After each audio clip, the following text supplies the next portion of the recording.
write often? Every day, Mina, I promise. I promise to study my shorthand, so that I shall be able to do your letters when we're married.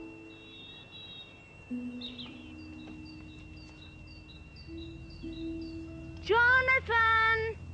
Jonathan! It's time for you to go. Yes, of course.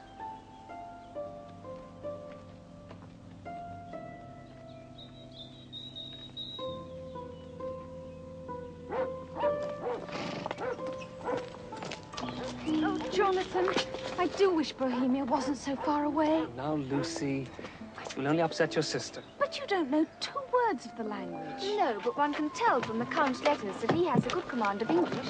I know you girls will laugh at your poor old mother, but I've had cook put up a few sandwiches for you, Jonathan. One never knows about food when traveling abroad. Thank you, Mrs. Westerner. That was very thoughtful of you. Well, it's time to go. Goodbye, Bye. Jonathan.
Excuse me. Do any of you speak English? Speak English? I speak some little. Well, when we left the inn, some of the men and women pointed at me. Like this. Yes. What does it signify? What does it mean? They say it is a charm against the evil eye. Why should I need the charm any more than, say, yourself? Where are you alighting? At the head of the Borgo Pass. It is very important that we get there well before midnight and are across the border. Really? Why is that? You do not know what day this is. It is the 4th of May, the eve of St. George. When the clock strikes midnight, all the evil things of the world shall take command.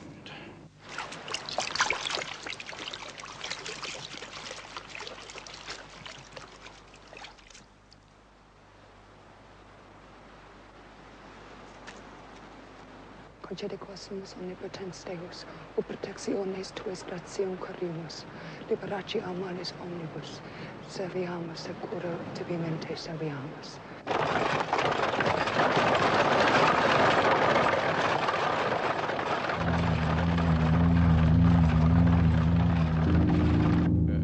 Where do you travel?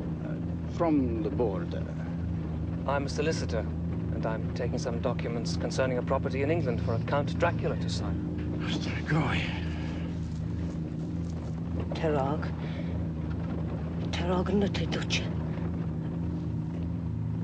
Not go. Not go. Not te duce. My dear lady, I have to go. Please, don't upset yourself. Nu te duce.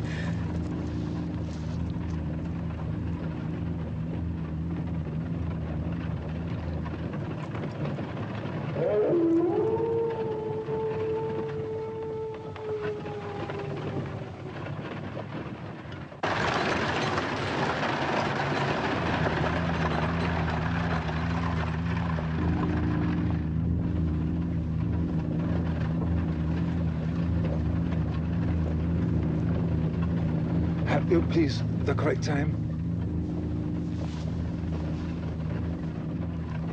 It's 6:30. My répété!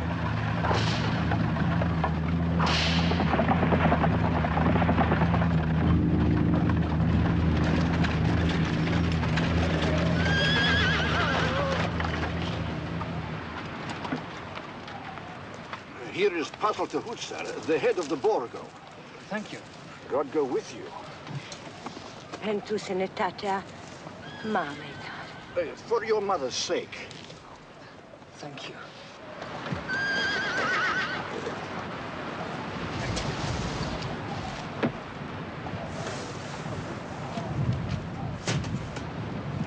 There should be a carriage waiting for me. Wait, moment, bitte. I was told there'd be a carriage waiting for me. I'm sorry, we cannot delay. We cannot. But you can't leave me here in the middle of nowhere!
Welcome to my house, Mr. Harker. Come freely, go safely. Count Dracula? I am Count Dracula. Will you come in?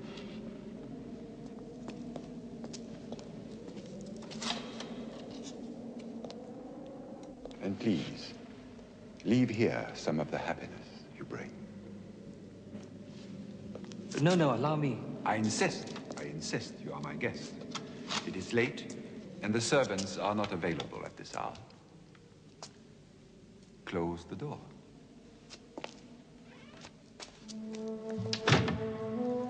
Follow me. Thank you.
Do forgive me if I do not join you.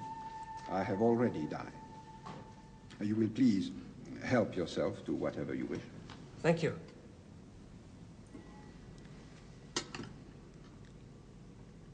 Some Tokai, perhaps? Hmm?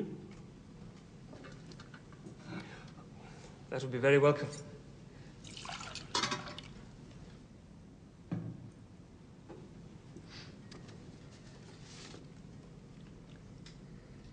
Excuse my asking, but these plates, are they solid gold? They are 400 years old.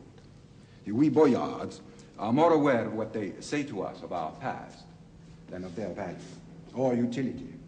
They are very distinctive. You must know a great deal of the history of Transylvania. All there is to know, I'm afraid. Sometimes I think too much. Listen to them. The children of the night. What music they make. Well, Mr. Harker, tell me about this house in England which has been purchased for me. What is the name of it? Carfax. Carfax. What is the origin of the word? Well, it is an old house in a district of London known as Purfleet, near the River Thames. It's four-sided, and each corner follows a point of the compass. The name, then, is possibly a corruption of the French quatre faces, 4 faces. That's absolutely correct, Count. And how did Mr. Hawkins come to hear of it? My fiancée's sister knows a doctor in the area. You are engaged to be married? Yes, sir. And does your fiancée live in London? Yes, with her family. But they always go away for the summer. Of course, the English custom, to a spa or watering place. They go to Whitby on the Yorkshire coast. Well, sir, your house is very near the sanatorium that this doctor runs. Dr. Seward. The house is old, I'm glad. A house cannot be made habitable in a day. And after all, how few days go to make up a century. Mr. Hawkins thinks highly of you. That's very kind of Mr. Hawkins. And adds, Mr. Harker shall be ready to attend on you during his stay when you will, and to take your instructions in all matters. I think you will find everything in order.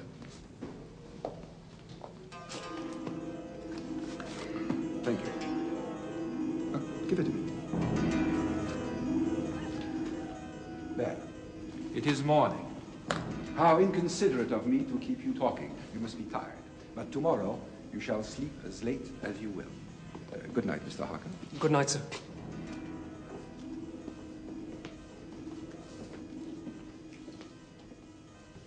Oh, Mr. Harker? Sir? You may go anywhere you wish in the castle. However, the doors of certain rooms are locked. It stands to reason that you will not be able to enter these rooms and should not try. They have been locked for generations, and only the masters of the house have known why. Respect this tradition, please. Thank you.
Good morning.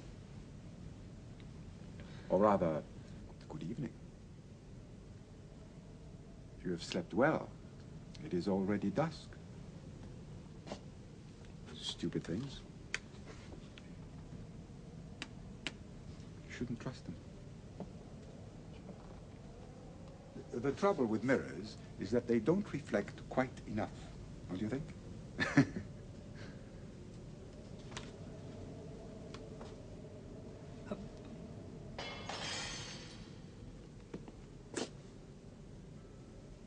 You've got yourself.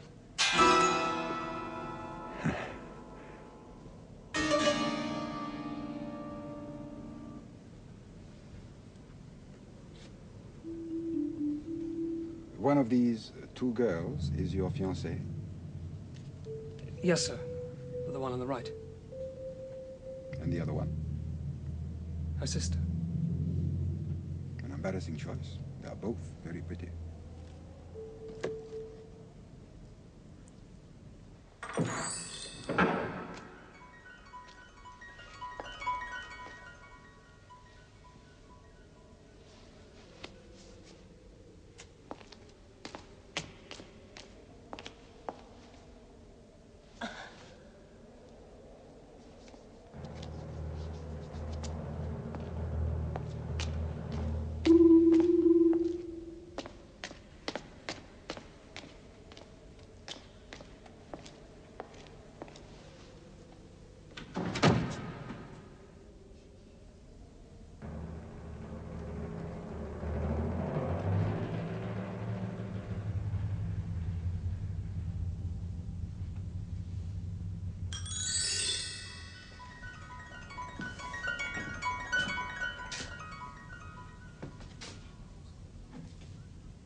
English literature is the richest in the world. But then, of course, I'm partial. I have a passion for the English language. I would wish to speak it faultlessly, perfectly. But you almost do, Count. This almost is disheartening. You shall remain here for a while so that I may learn from you and shatter this almost irrevocably. Please correct the slightest error in my speech. However small, please correct it. Frankly, sir, I was hoping to return to London as soon as you've signed the lease of the House of Purfleet. No, you must remain here for a month at the very least. A month? Do you really wish me to stay so long? Only my needs are to be consulted. Remember the instructions of your employer. Look upon it as a little holiday. I understand, sir. You will write to Mr. Hawkins and your fiancée, should you so wish. Or have you already done so? No, sir, I could find no writing paper in my room. Oh, there is some writing paper here on the desk. Please, sit down.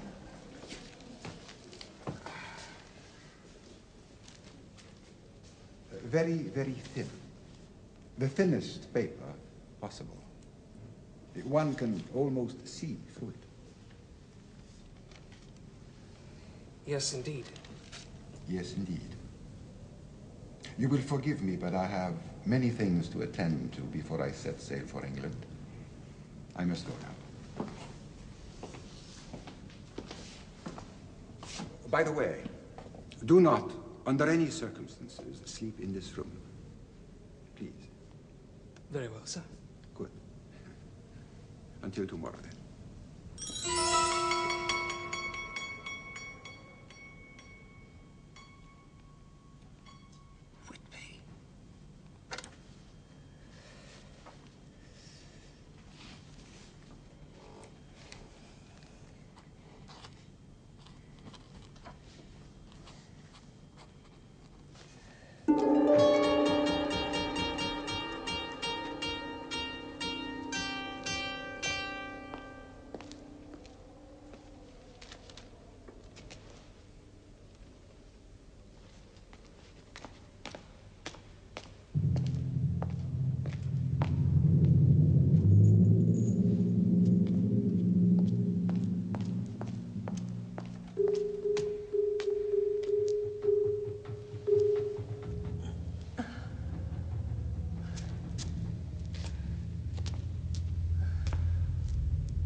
Nina. Nina.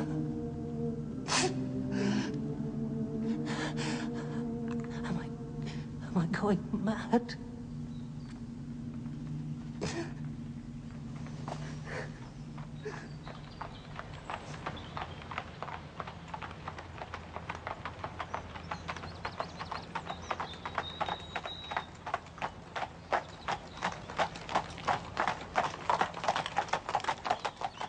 I don't understand it, Mr. Hawkins. It's so unlike Jonathan. Everything is going very well. I am very well. Nothing about his journey or what happened, nothing. Much the same story in mine, my dear. And I must say, I find it very surprising that he needs to stay a month. A month? Oh, no. The Count has requested me to remain 1 month. And as it's your wish that I should do everything to accommodate him, I have naturally agreed. Oh, what are we going to do? Well, if I hear anything more, I'll certainly let you know. Oh, yes, yes, of course. Oh, we shall be going to our house in Whitley for the summer at the end of the week. I'll keep in touch with you, my dear. Thank you.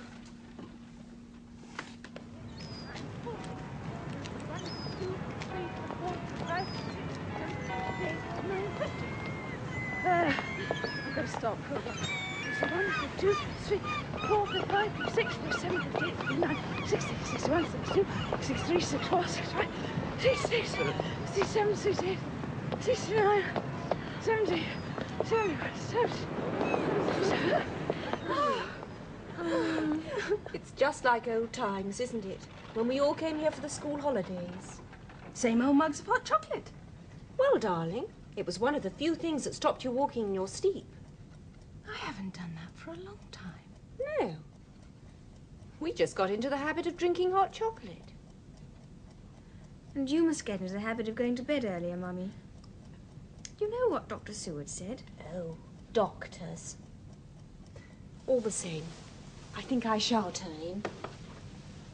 Then mind you, I feel a great deal better. Good night, Mummy. Child. Good night, Nina. Good night, Mummy.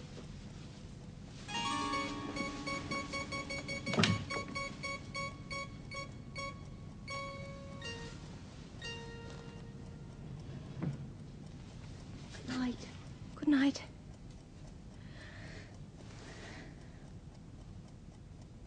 Are you really worried about Jonathan?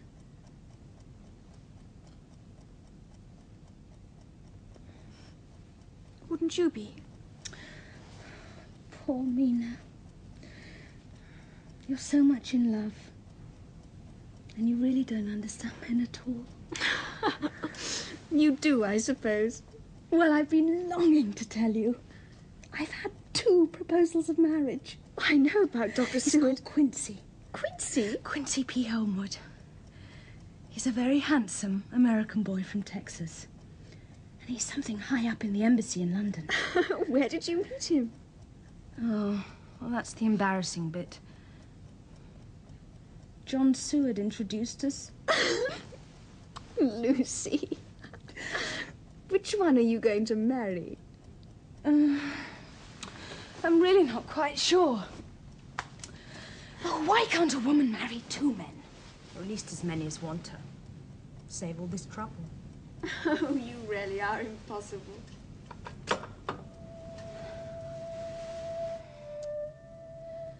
Dear John, I think it'll be Quincy. Good night, Mina. Good night. And I shouldn't worry about Jonathan. If I know anything about men, he'll be having a lovely time with that Count of his. What with deeds and torts and searches, all washed down with local wine. It's not Jonathan's style at all. I was only joking. Good night, darling. Night.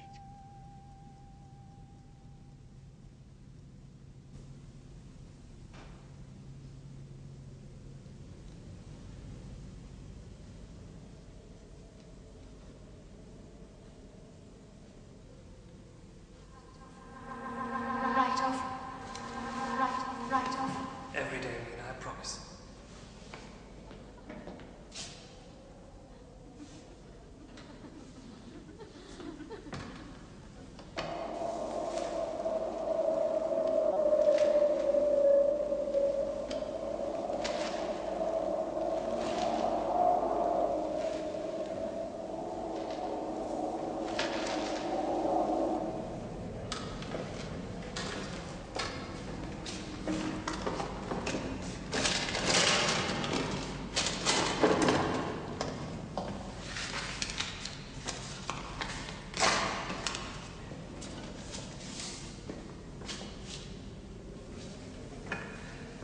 I promise to study my shorthand. Every day, I promise. Oh, my dearest, how I hate to go. Just a moment's notice. Every day.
Go on. You can go first. Me? First? Oui? You have the right.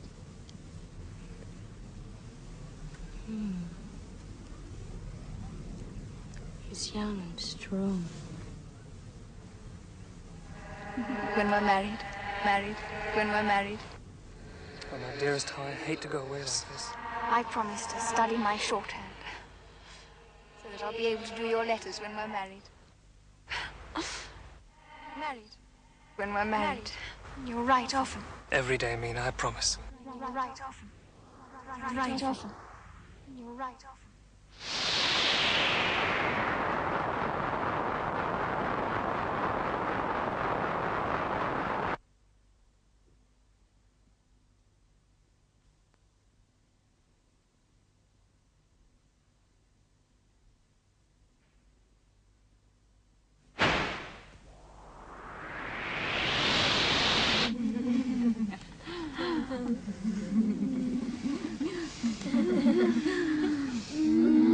Don't touch him.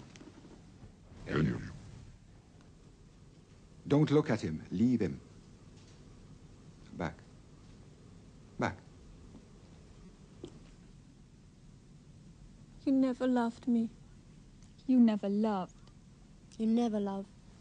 Oh, yes, I have.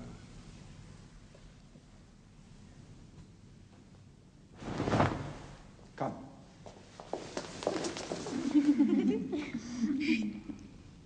I need him for a while. Then you shall have him. He will be yours. All yours. When we're married. Just a moment's notice. Now go. I must awaken him. And tonight, you can give us nothing? Nothing?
I expect you are anxious to return to England. I should like to start back soon, it's true. Very well. Write a letter to your friends saying that you have already left the castle and have arrived at Bistritz, where you are awaiting the weekly express. May I ask with what object, sir? The posts are few and uncertain. Writing now will ease the minds of Mr. Hawkins and your fiancée. Count Dracula. Yes? I've been struck by a curious fact. Yes? I've not seen a single servant since I've been here. Yet my meals are served, my bed is made. Tell me, are we alone in the castle? Alone? How could one be alone in this castle? In its most remote corners, the past, the living past, is present, surrounding us. That does not answer my question, sir. I've been here for 3 weeks and have not once stepped outside the castle. I would gladly have shown you the countryside if you had expressed a wish to do so. When would we have gone? In the dead of night? I've never set eyes on you during the day. I have a large estate to manage. Nor have I seen you eat. I eat alone. And who would have driven the coach? My driver? You are lying, Count Dracula. You are losing your temper, Mr. Harker. Who took me back to my room last night? Back to your room? What do you mean? I slept by mistake in the library. I witnessed a nightmare and woke up in my bed. How did I get there? Now, am I to be held responsible for a vivid imagination? Now you tell me to write a letter saying that I've already left the castle. Why? You're keeping me here against my will. Why? To improve my English, Mr. Harker, as you very well know. But if you wish to go, by the time you pack your portmanteau, my driver will be waiting for you to take you wherever you wish.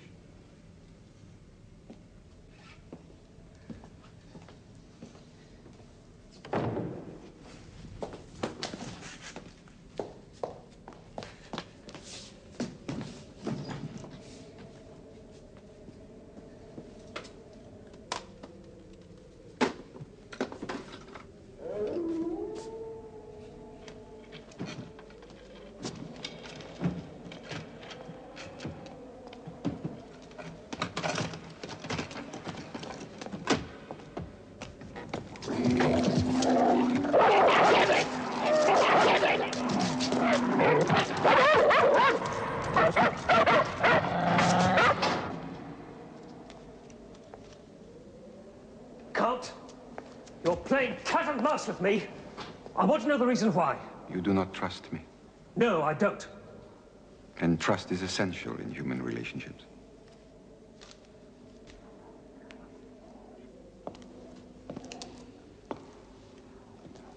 Oh, two Slovaks have given me this. It is full of strange hieroglyphics. Have a look at it. It might amuse you. And do not forget to write that letter, as I told you.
Good evening, Mr. Renfield.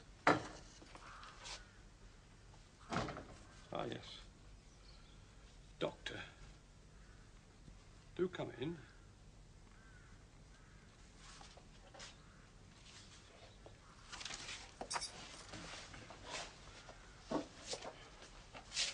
See what I have here. Oh, yes. That's a fine collection of flies. When I have sufficient, I shall start collecting spiders. To eat the flies? Exactly. But should you use so much of the food meant for you to attract insects? I shall be compensated. Well, I very much hope so.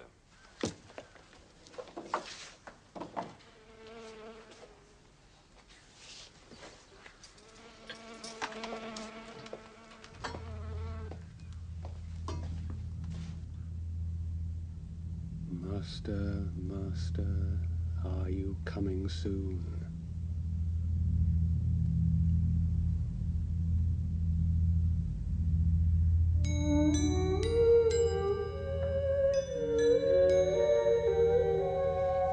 Open this door! Open this door! Open this door!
Never.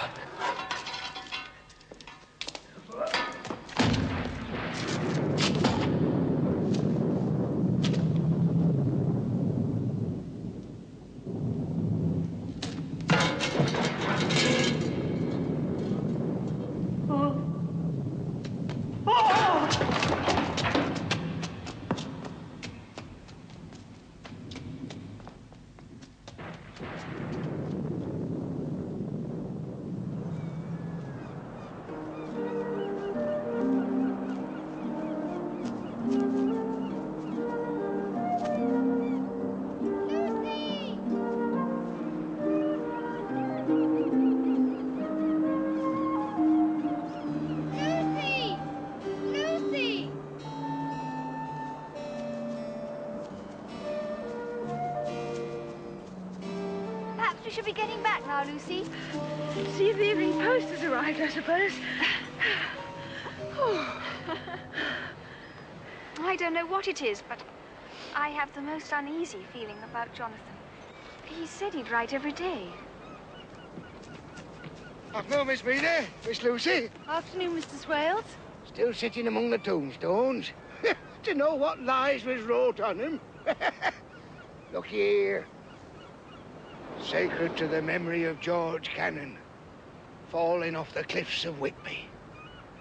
Erected by his sorrowing mother to her dearly beloved son.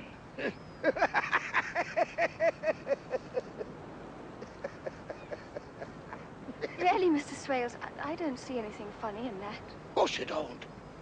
Because you don't know. You don't know his mother was Hellcat who hated him because he was unsprack.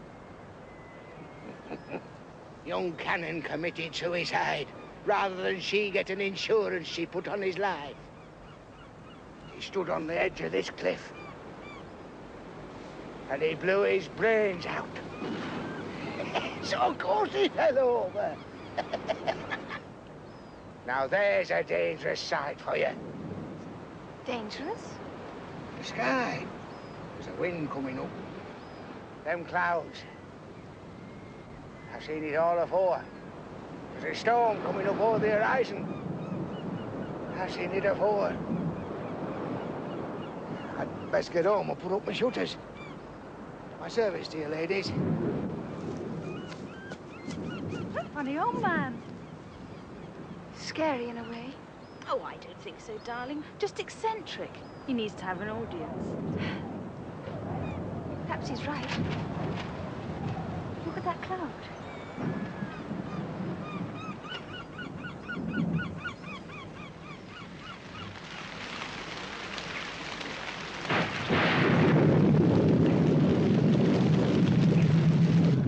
I've never seen such a storm.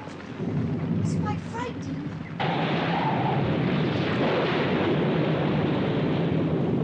I love lightning. I always think something exciting's gonna happen. Oh, look! What? I thought I saw a ship. Where? Quite close to the rocks. Wait, wait. There! Oh, yes, I saw it. It's heading straight for the rocks. Oh, how terrible!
One of the puzzling aftermaths of last night's storm was the discovery in the early hours of the morning of the well-known figure of Skipper Swales. What? His body was lying on a gravestone underneath a bench. A bench? He'd been savaged by a dog. Oh, no. It is evident from the ship's log that the crew have convinced themselves that a strange man was haunting the ship. Some took to the boats, the remainder jumped overboard. It was then that the captain lashed himself to the helm. Isn't it exciting? I think I'd call it tragic. Oh, that of course. But exciting, too. And frightening. Among the ship's cargo is a number of great wooden boxes filled with mould and consigned to a Whitby solicitor who took possession of them formally this morning. And Whitby's such a quiet little place as a rule. The post! I think it's too bad of Jonathan not to write her a proper letter. I don't know what young people are coming to. But, Mummy, there may be all sorts of reasons. And letters do go astray. Particularly from abroad. Well, I can't help feeling there's something wrong. It's 3 for Mummy. Thank you, darling. 1 for you, Lucy.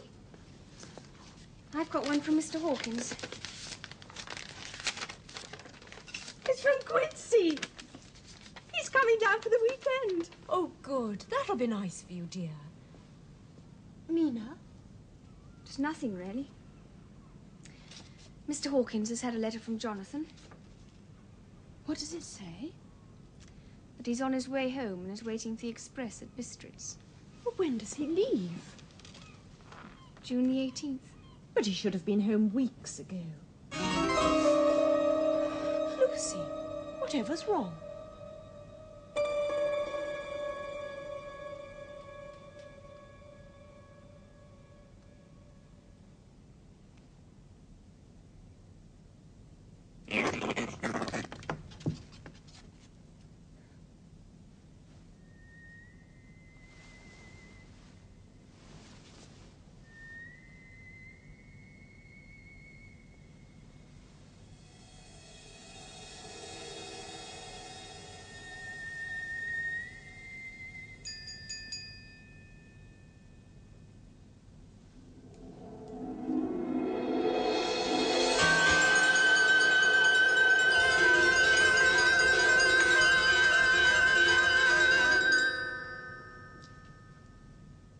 Lucy?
Wake up now, Lucy. Wake up.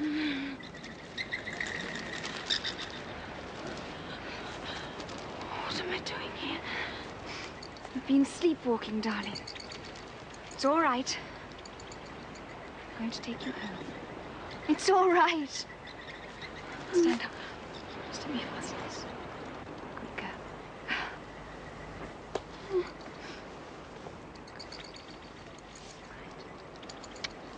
Come on, Lucy. Let's go home now.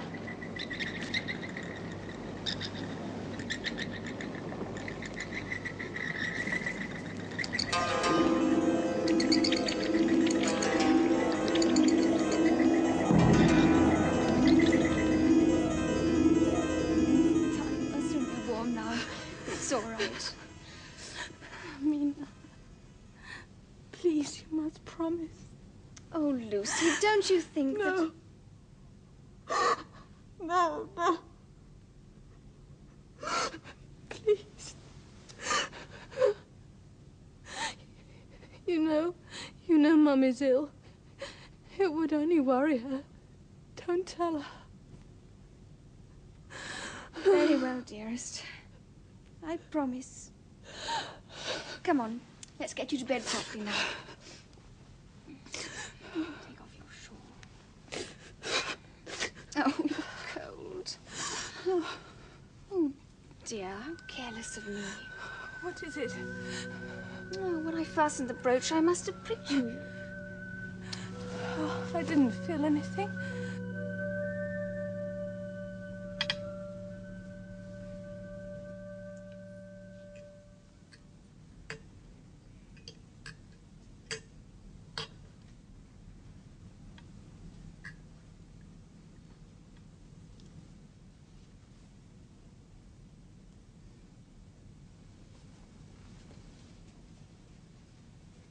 Why aren't you eating anything, darling? Oh, don't fuss, Mother. You look so pale. Doesn't she look pale, Quincy? Mm-hmm. She sure does. Well, to tell you the truth, I do have rather a headache. It must be the excitement of seeing Quincy again. Whoa there, little lady. Sure hope that ain't the effect I'll always have on you. Why don't you go to bed, darling? Yes, I think I will if nobody minds. That's a sensible girl. Good night, darling. Good night, Mother.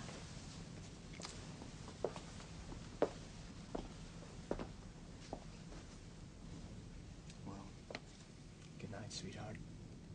I sure hope you feel better in the morning. I'm sure I will. Tomorrow, we'll go sailing. We'll have a lovely time. Sure. Good night. Oh, Quincy, I can't tell you how worried we've been. One day so happy and full of life. The next so white and, oh, I don't know. Well, isn't it time she saw a doctor? Yes, I think we should go back to London at once. You wouldn't mind, darling, would you? No, no, of course not. And then Jack Stewart could take a look at her. That's just what I thought.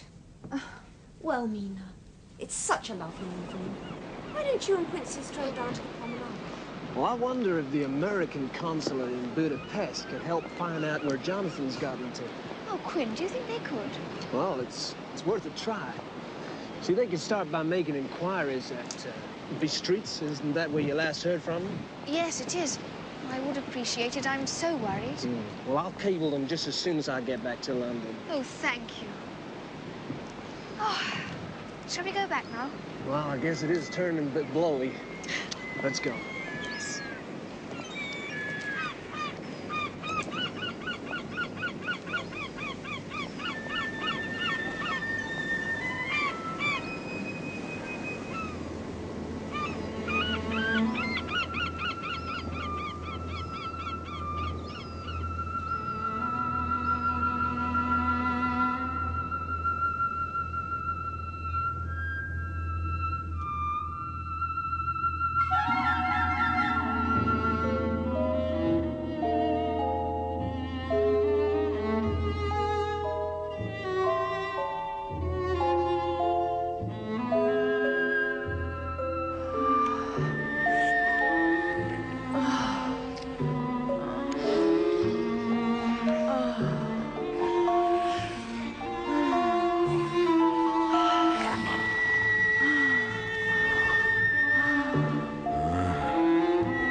Oh, there you are.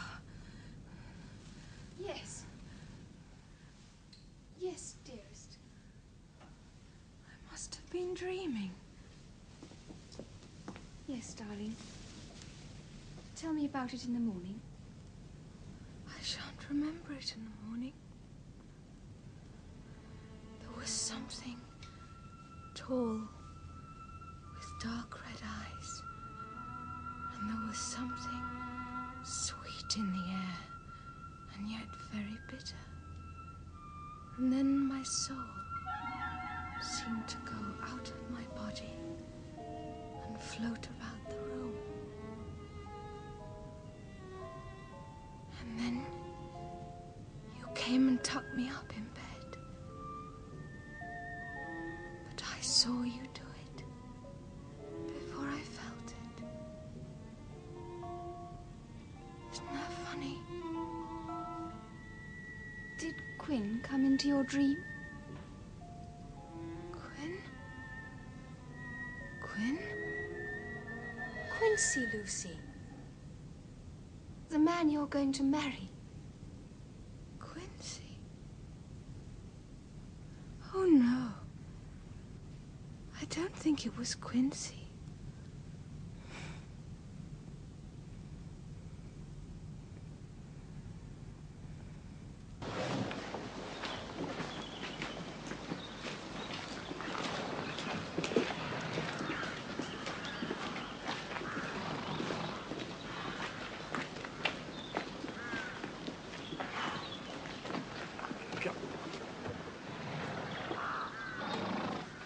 Bowles? Sir? Any idea what the devil's going on over there? Or a car fight, sir? Yes. They've been in that all afternoon. It's ruddy heavy, them boxes. The devil's in them. I mean, I could understand if they were moving in furniture, but these things... Didn't a foreign gentleman buy that old place, sir? The one that young Mr. Jonathan went abroad to see? Yes. I'll tell you, he was fascinated by the whole thing, sir. Oh? Renfield. Really? It's time for the afternoon rounds, huh? Yes, of course.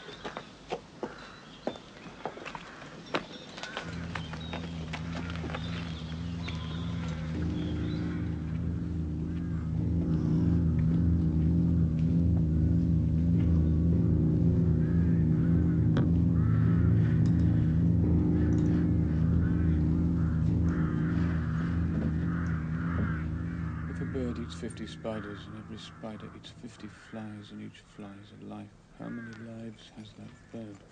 50 times 50... Hello, Mr. Renfield. How's the experiment going? Fly spiders, birds, fly spiders, birds, fly spiders, birds, fly spiders, birds, Yes, fly spiders, I birds. see. Yes. Tell me, how did you manage to catch them? They were sent to me. By whom? I am not at liberty to disclose that.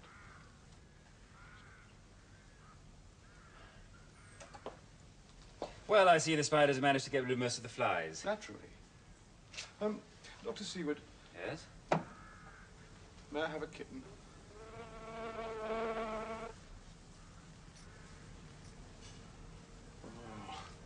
Oh, come on, man. We can't have that. Now, come on, spit it out. Come on, spit it out. Come on. Why? It is very wholesome. It is full of rich, strong life. It will give life to me. Leave him, Bowles. Leave him.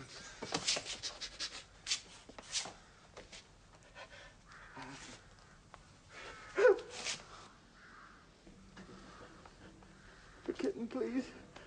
Dr. Seward, please, please. Now come and sit down. Sit down.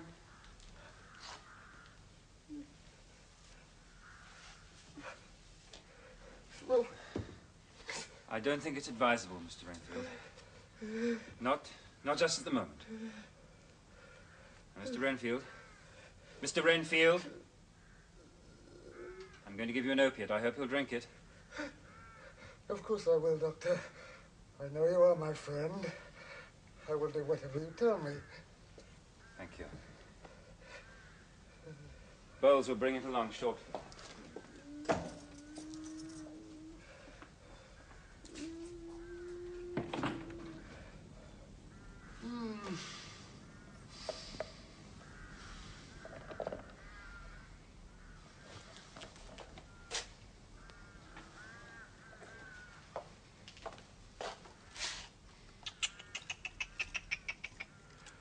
dinner time, my pretties.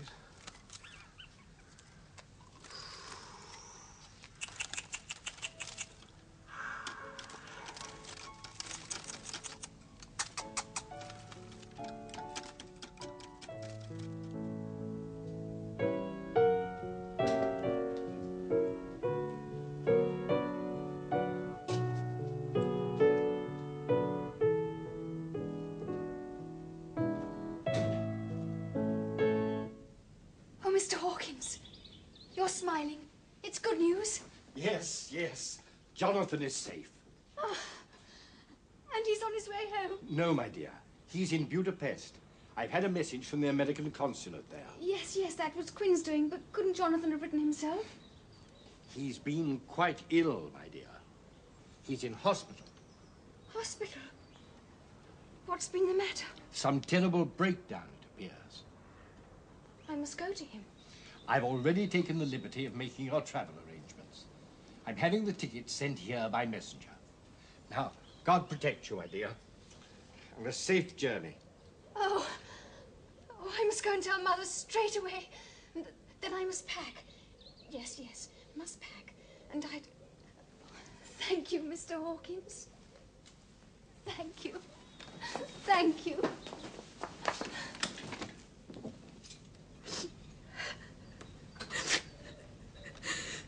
I hear that Mina's found her long-lost Jonathan.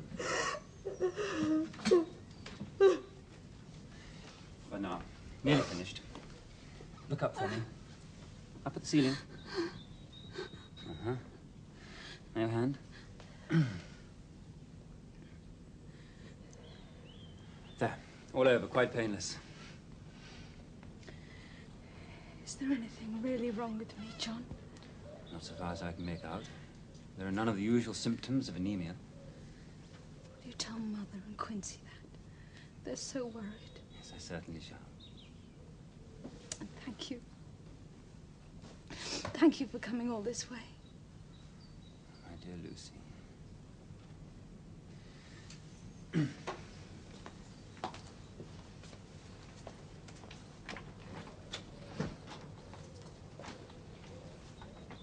You don't know how glad I always am to see you. Good night, John.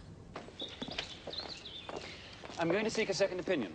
But why, Jack? We all have complete faith in you. Oh, thank you, Quincy, but there are certain illnesses which lie outside my province. Who do you suggest?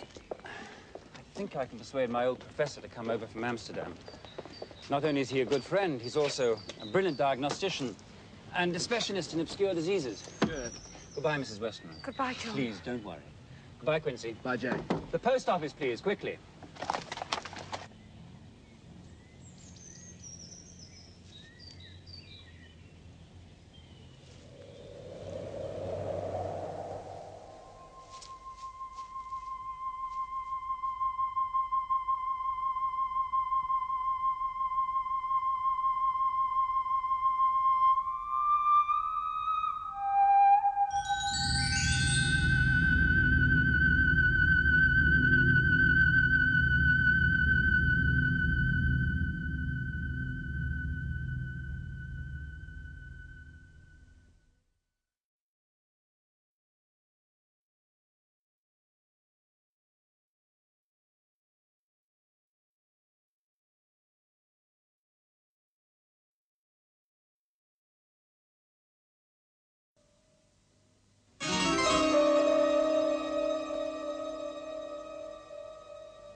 Lucy, may I present Professor Van Helsing?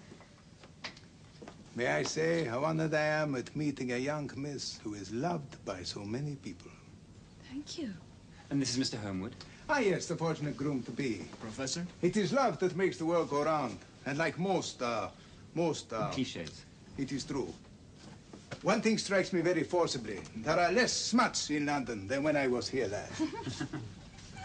Oh, Professor, you make me feel better already. You see? A terrible Dr. Seward. He says you're ghastly pale. How can he know anything of young ladies? Oh, you mustn't be unkind about dear John. No, you're quite right, Miss Westerner, for he is kind to give me shelter in his asylum. But you see, the young do not unburden themselves to the young. But to me, who is old, I see many sorrows. The young ladies talk. Lucy, I feel it is my duty to warn you against the blandishments of Professor Van Helsing. Mrs. Westerner, may I plead with you to take these two young men downstairs, offer them a glass of sherry wine, perhaps? Yes, of course. Come along, you two. Young Miss Lucy and I want to have a friendly chat, do we not? Yes, Professor. Good. So, we pass over the facts that we know.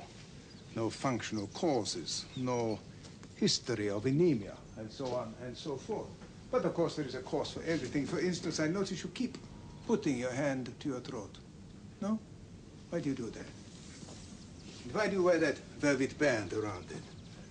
It's the fashion, Professor. And the buckle was given to me by Quincy. He must be happy when you wear it. Yes, he is. But since he's not here at the moment, you may take it off. Of course.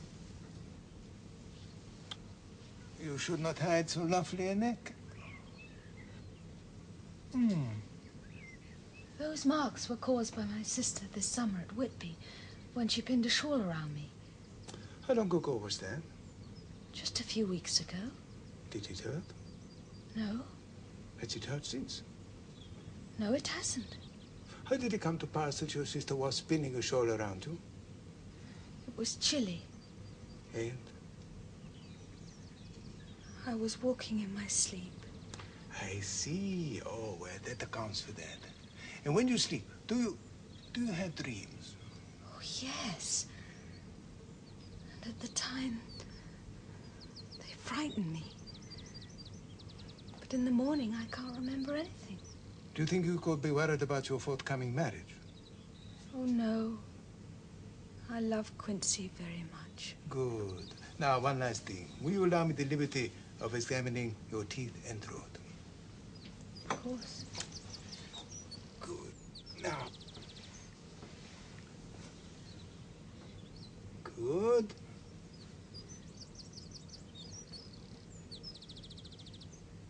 Good.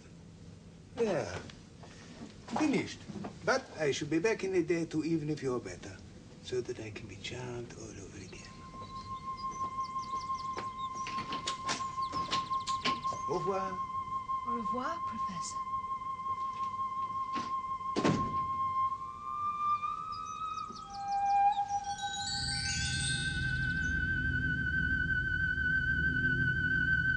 Would you like a drink? No, thank you, no. After a single examination, I do not wish to diagnose, but there is some memory stirring in my old brain. When we return to your asylum, John, we will telegraph Amsterdam for certain of my books, then we shall solve the mystery.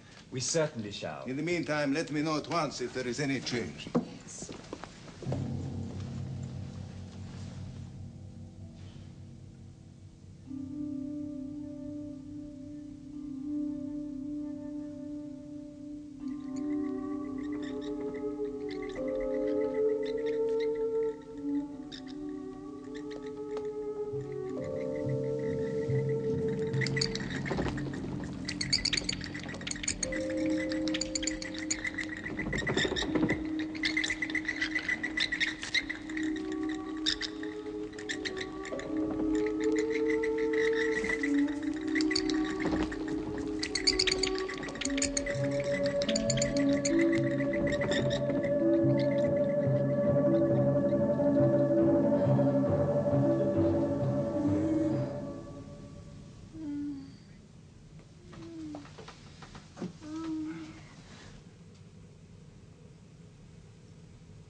Quincy, Jack. She must have a transfusion of blood. Oh, then I shall give it. I'd give the last drop of my blood for Lucy. I do not ask as much as that, but yes, let us prepare. Cut off, sleeve roll down. Now, little lady, here is your medicine. See, I lift you so that you may swallow easy. Come now. Drink up like a good child.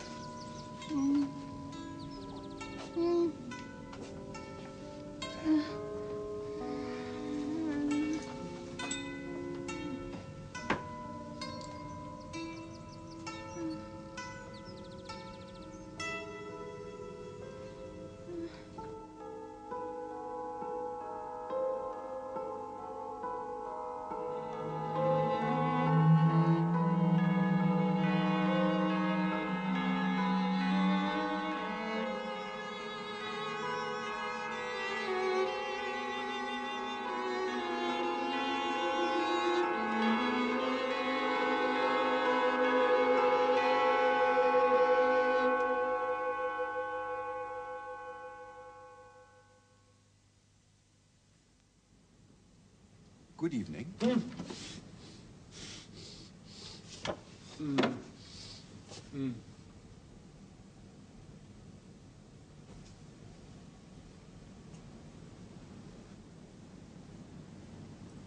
Master.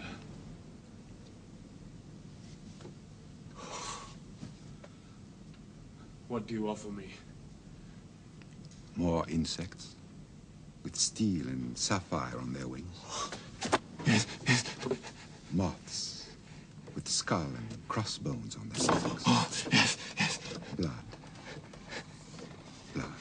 Yes. Life. years of life. Yes, yes.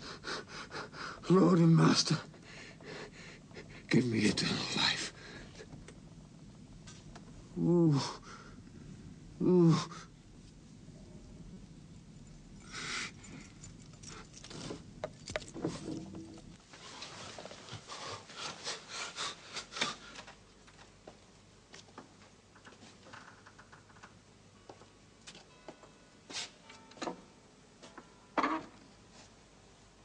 Lights. Huh?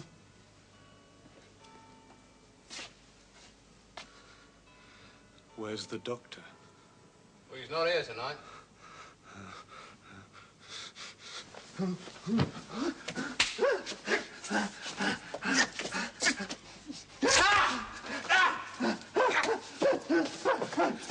One more!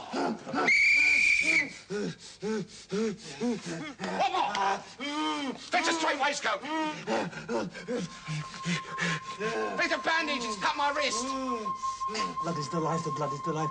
The blood is the life, the blood is the life, the blood is the life, the blood is the life. I shall live forever, I shall live forever. I shall live forever, I shall live forever.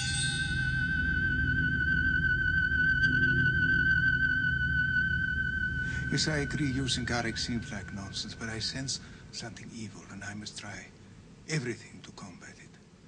Evil will not disappear simply because we disapprove of it. But what is the evil? I believe there is a monster in our midst. Who it is, or where it comes from, or what form it takes, I know not. But of one thing I am certain, we must find out. Even then, heaven knows if we are in time to stop it. Now, these are for you, Miss Lucy. For me? Yes, but they are not for you to play with. They are medicine. Oh, do I have to eat them? Oh, no, no, no, no. Do not make a face. They're not for you to take in a decoction. This pretty little necklace, for instance, is for you to wear around your neck to help you to sleep. Like the lotus flower. It will make your troubles forgotten. Professor, you must be putting a joke on me. These flowers are nothing but common garlic. I do not joke. There is purpose in all I do, and I must warn you, do not thwart me. Take care for the sake of others, if not for yourself. I'm sorry. Oh, my dear little Miss Lucy, please forgive me. There may be much virtue in so common a flower. Now, good, John. Now we take some more.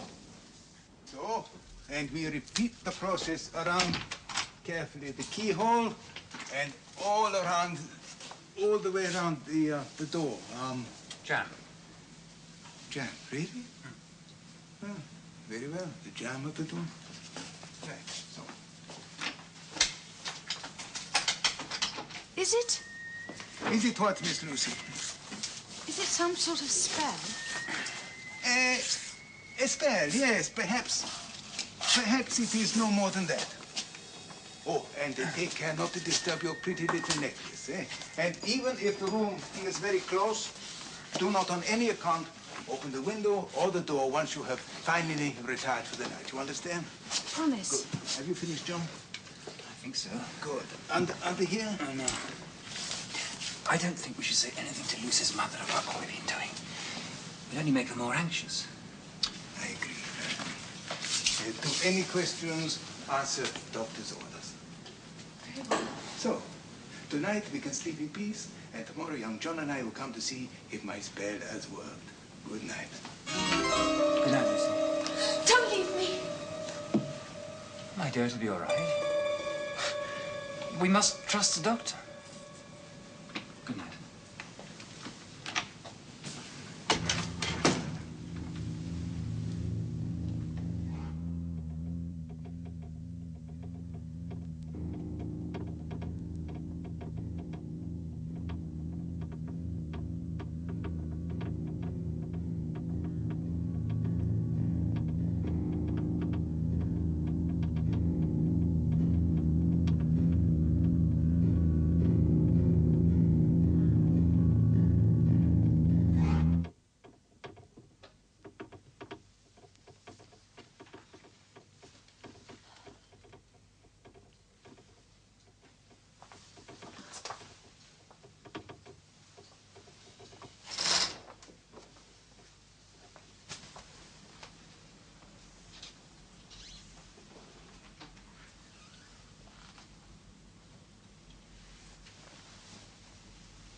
poor girl. The struggle is proving too much for her. Yes. I wish she hadn't insisted on going to the funeral. It upset her. What could have happened that made Mrs. Westmore die of shock? Oh, we should probably never know. John, look. What? The throat. What are those marks that have been there for nearly a month? Good God, they've completely gone. Overnight?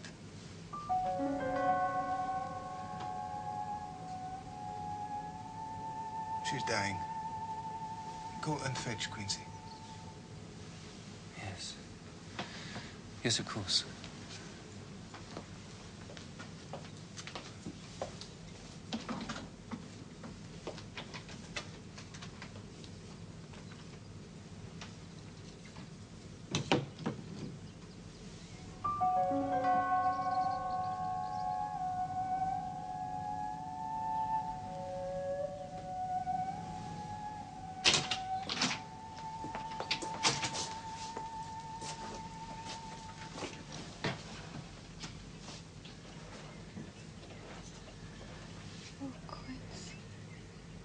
My love, I'm so glad you've come. No, no, no. Hold her by the hand. It will comfort her more. I've been to see the house again, sweetheart. It's gonna be all ready to move into right after our honeymoon.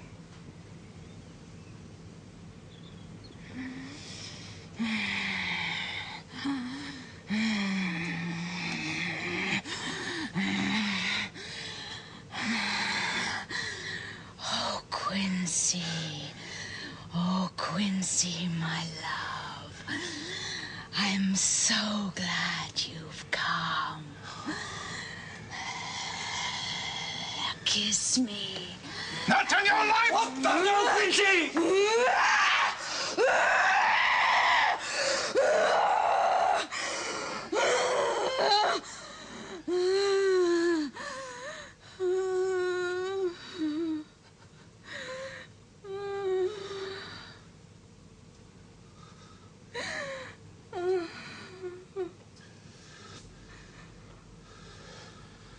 Oh, Professor. My true friend. Guard him. And give him peace.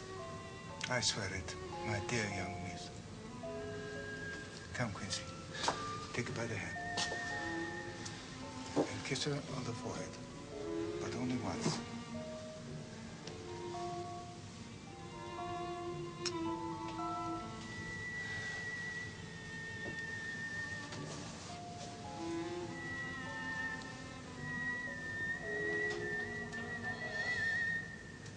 It is over. She's dead.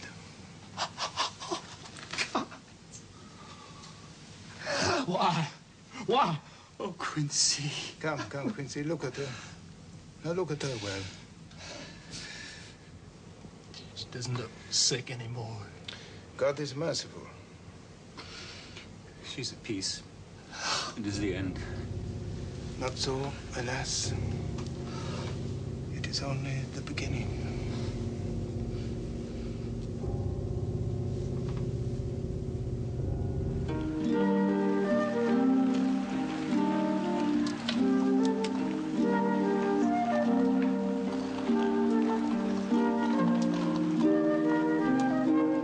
Isn't it wonderful to be home again, my dearest? There were months when I thought I would never see you or England again. Won't Mummy and Lucy be surprised when we tell them that we're married? We'll start house hunting right away. Only Mina, promise me one thing. What, my darling? Promise me. What? Promise me that you will never, as long as we live, cook me paprika chicken. Paprika hen? Oh, 9-9.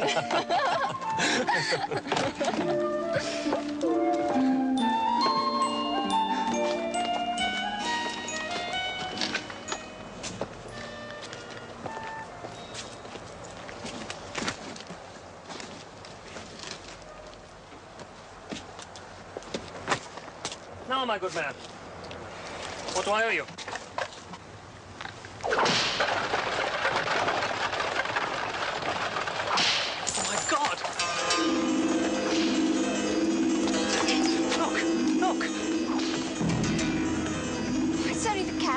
away? No, he took no money. It's him. It's It's all right. Don't look anymore. But you don't understand. It was Count Dracula. Yes, darling. Let's go indoors. Oh, my God. I thought I had imagined it all.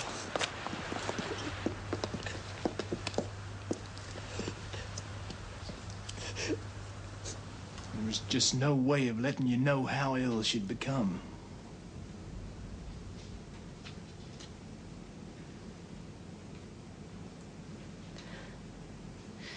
When was the funeral? The day before yesterday. Such terrible homecoming, my dear young people. You must believe we did everything we could.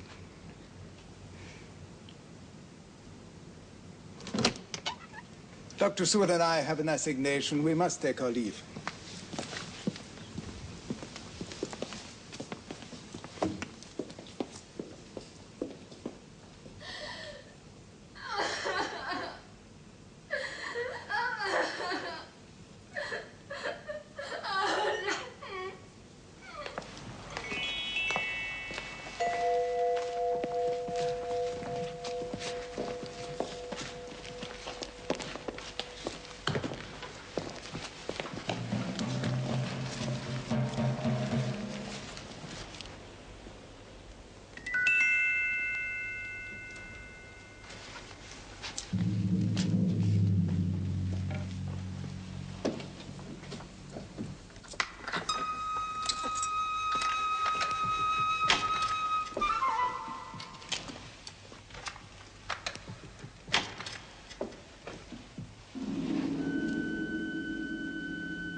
Please, light them.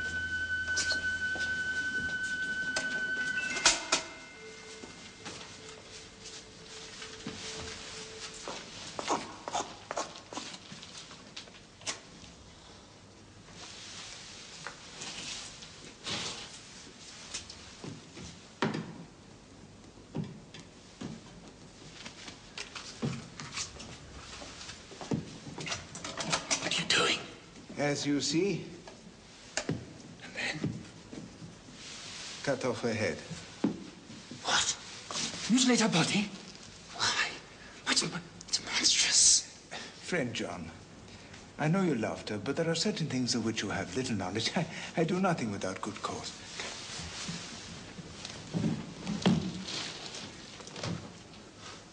The body's not there. That is good logic as far as it goes. Come. Now, I will tell you what I believe, and then we must speak with Quincy.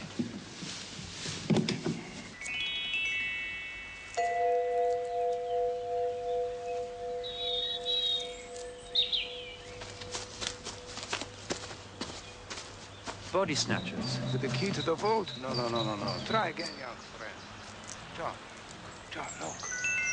Good Lord.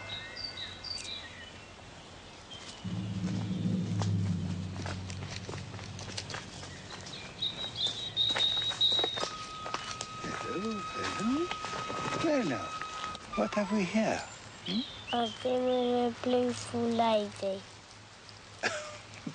Blueful? Do you mean beautiful, perhaps? Do you? Yes. But don't you think it is time that you were at home? Yes. Good. What have you got there? Oh, for me? Oh, thank you. Good. Well now, up you come, and off we go. My, what a handsome young man you are. A very beautiful lady. Yes? Oh.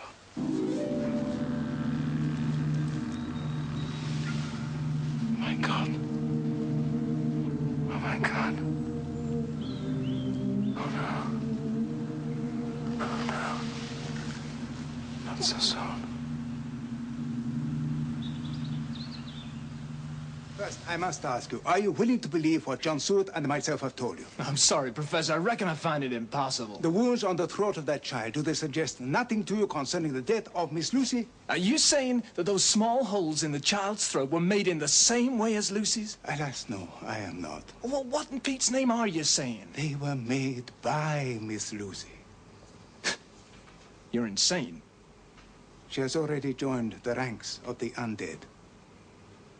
The undead? The Nosferatu, the walking dead. Those who cannot die, who are cursed with immortality, who must go on age after age, adding new victims, multiplying the evils of the world. You see, Quincy, she became the prey of a vampire. She is now a vampire herself. And now, I must tell you the terrible thing I propose to do. Okay. No, please, you take this. Okay, Professor. Yes.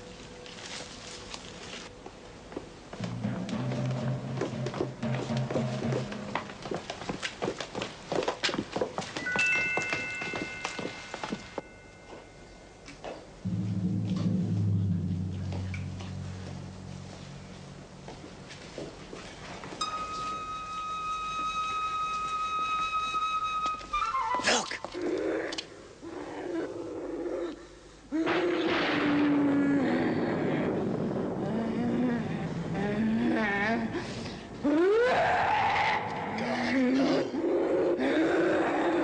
Can't be Lucy. Not your Lucy, my friend, no.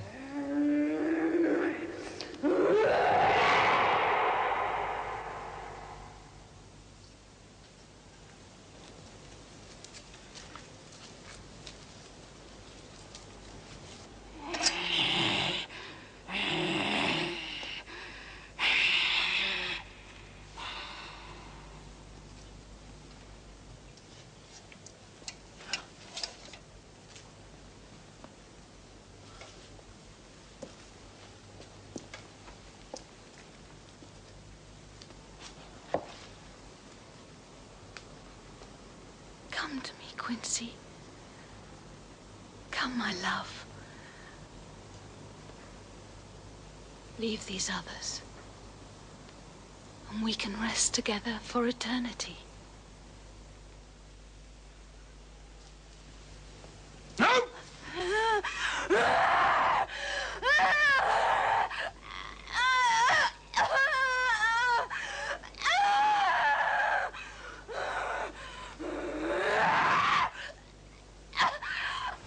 Answer me, friend Quincy. Am I to proceed with my work?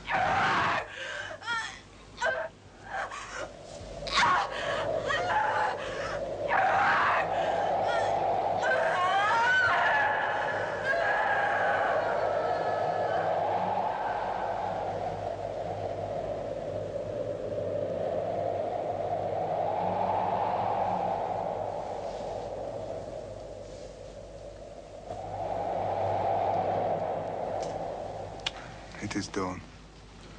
We can begin our work. John, the bags.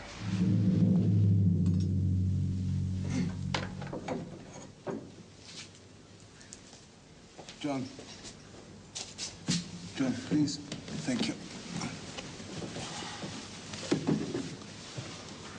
Read, Quincy.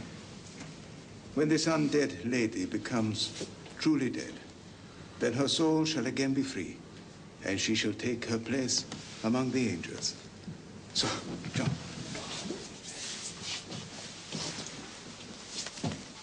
Thank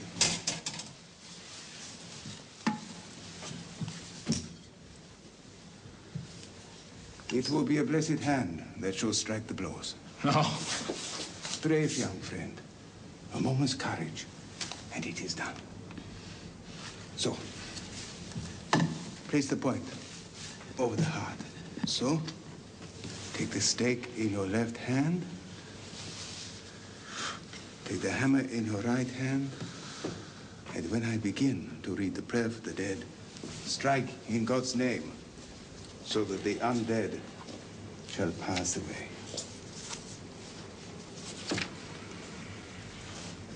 De profundis clamavi ad te, Domine, Domine exaudi vocem meam. Fiantoris tui intendendis et Domini qui omnium tum Domine. Domine anima mea in favore. Serabit mea Domine. Acatore Domine ad cum speret. Requiem aeternam dona e Domine, et lux perpetua lucia Dei. It is done. Quincy, it's all over. It's all over. Oh, all right, Jack. Good. Come, Quincy. Let me show you something. You see, no longer is she the devil's undead, but God's true dead, whose soul is with him. John, take Quincy back to the house. Give him a stiff brandy. Make him rest. I shall complete the exorcism, and we shall all meet tomorrow.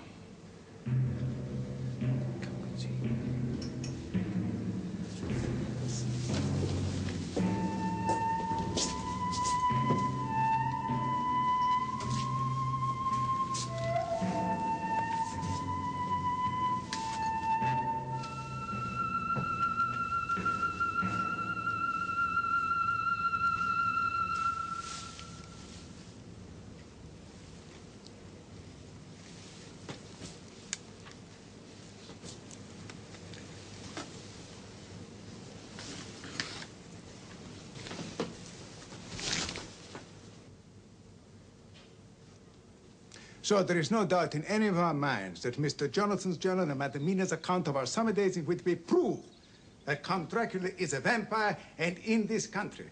No doubt at all. Good. Your journey to Whitby, was it rewarding? I think so. I spoke to the harbour master and a local solicitor.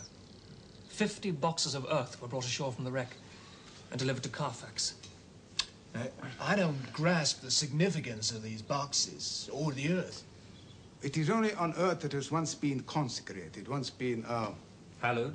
Exactly, thank you. Earth that has once been hallowed, that the vampire can first seek sanctuary. And where does this earth come from?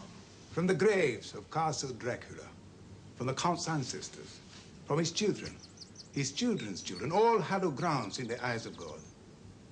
And we must stamp out this terrible and mysterious enemy.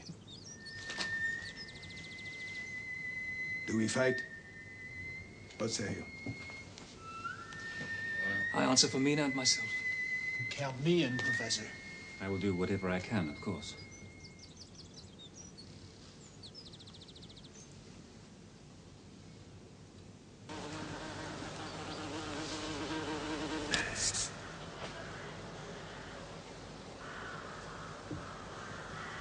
Little fly,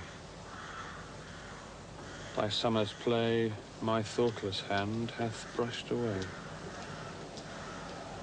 Am not I a fly like thee? Art not thou a man like me? For I dance and drink and sing till some blind hand shall brush my wing. Mr. Renfield? Mr. Renfield, I'd like to introduce you to Mrs. Harker. Good evening. How do you do? You're the doctor, you're the lady. I myself am an instance of a man who once held a strange belief. Indeed, Mr. Renfield. What was that? I used to fancy that by consuming a multitude of living things, I could prolong life indefinitely. Isn't that so, Doctor? That is so, Mr. Renfield. And you no longer hold that belief?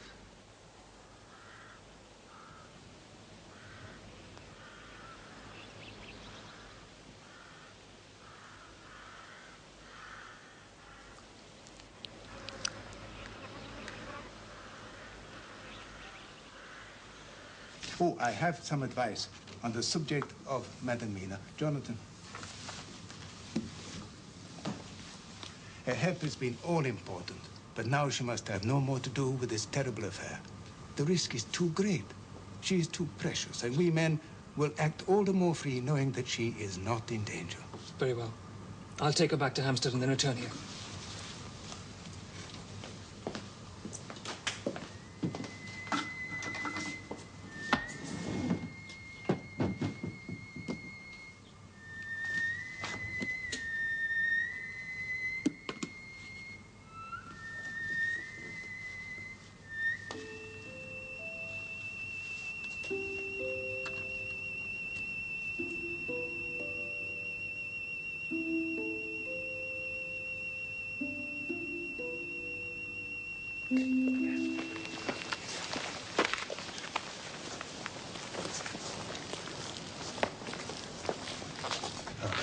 Produce the skeleton keys. Operate on this lock.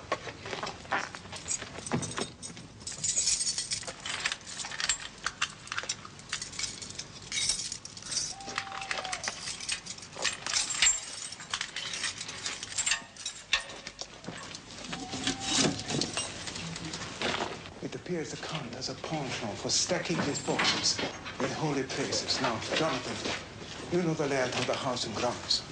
Is there a chapel? Yes, there is. Good. They need us to it.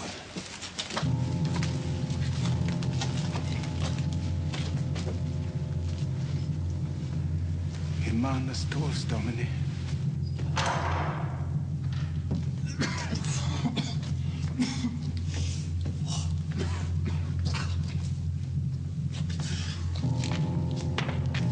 God in heaven. Stench.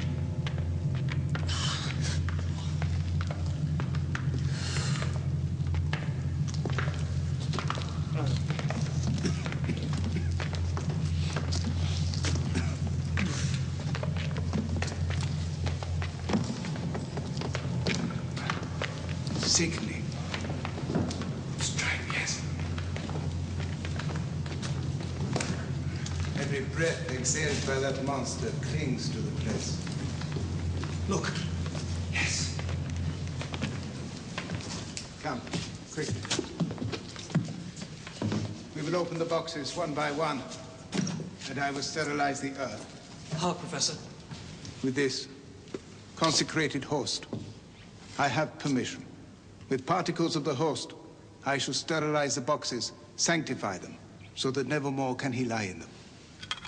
Come, Quincy, open the bag. Just get to work, quickly.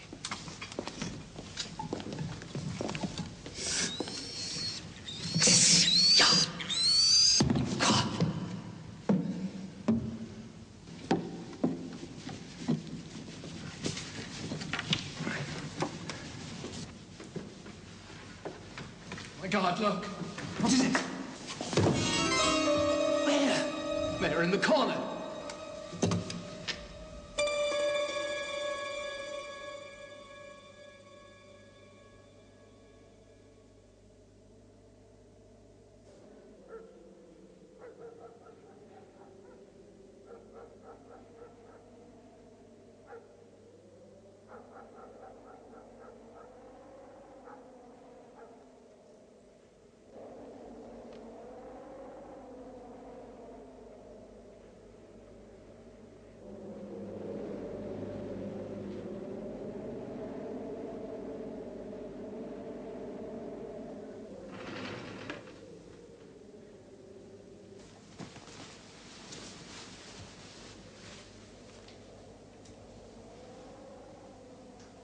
Jonathan?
are so young, so lovely. So, after our visit last night to the Carfax house, at least we know that 29 boxes out of the 50 have been sanctified and rendered harmless. The Count can no longer find refuge there. But where are the 21 boxes that have been removed? I'm sorry I'm late. Poor Mina's not feeling very well. I told her to stay in bed for a while. Now, John, Mina's very anxious to speak with your patient Renfield again. She thinks there might be some kind of a link between him and the Count, and that he may talk to her openly. What do you think, Professor? I don't know. I don't know. It might work. It might help. Oh, thank you. Well, she felt the evening might be the most rewarding time. Very well, I'll arrange it. Oh, good. Say, listen, everybody. I've got in touch with Carter Patterson now. They tell me they picked up those 21 boxes from Carfax and delivered them to an address in Mayfair. That's 21A Chesterfield Close. Mayfair. Well done, young Quincy. Well done. That should be our next port of call. And now, how about a nice cup of cocoa? Oh, thank you, Professor.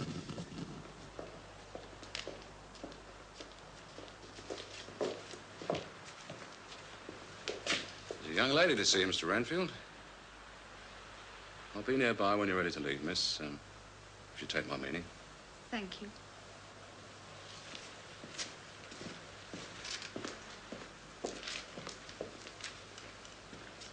Good evening, Mr. Renfield. Who are you? I'm Mrs. Harker. We spoke yesterday. Where? In the garden. I was with Dr. Seward.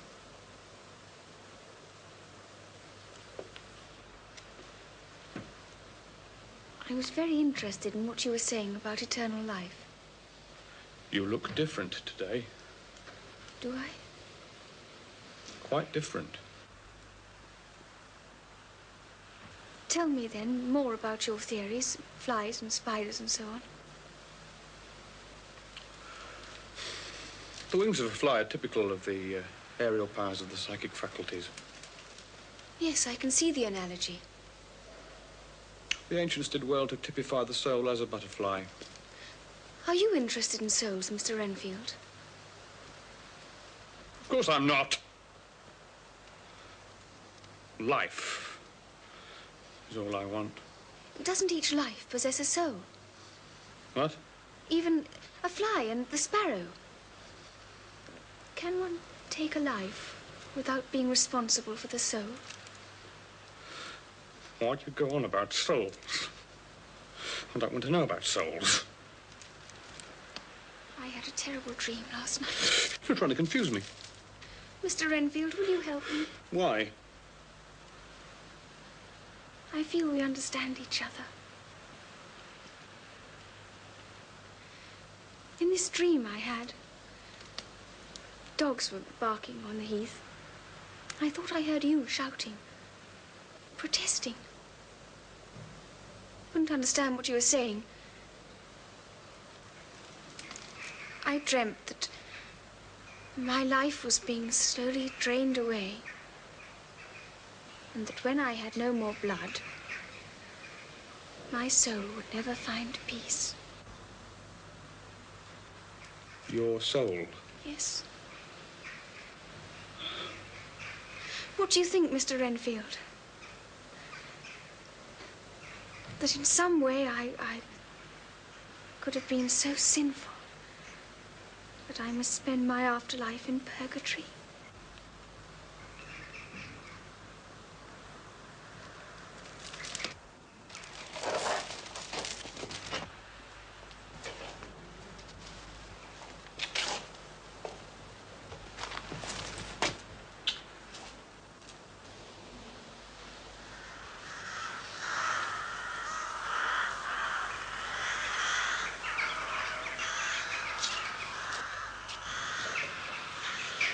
I pray God I may never see your sweet face again. May he bless you and keep you. My God. Goodbye, Mr. Renfield.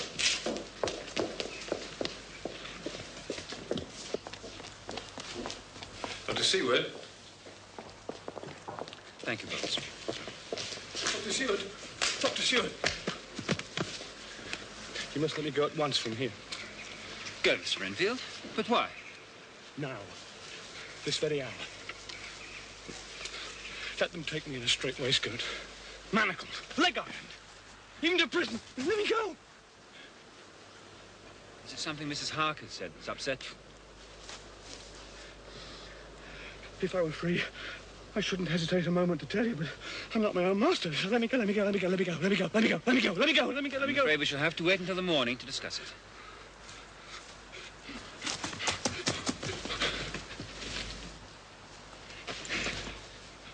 I'm not a lunatic in a mad fit. I'm a sane man, fighting for his freedom. Come, Mr. Renfield. No more of this. Come. I want you to go to your room. Try to behave more discreetly. Dr. Seward, I trust you will do me the honor to remember that when this night is out, I did what I could to convince you. Renfield.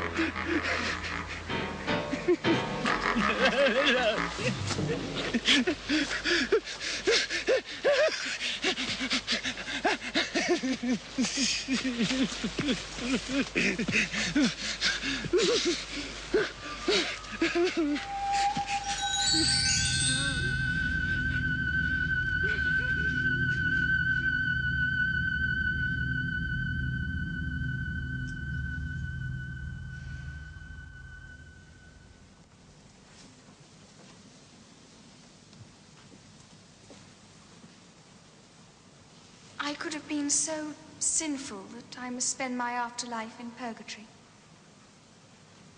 Why did you refuse what I have sent you?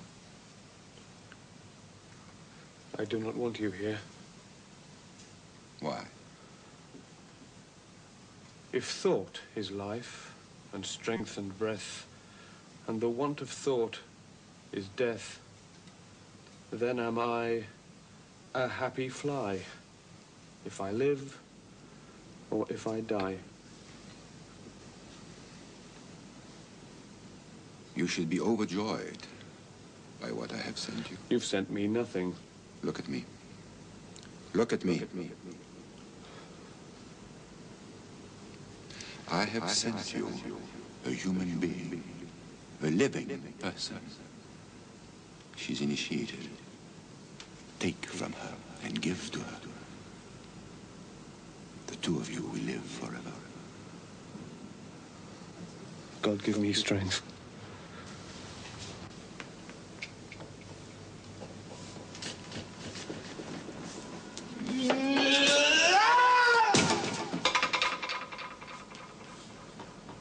He has previously shown the same growing excitement as, for example, when he asked for a kitten. This excitement...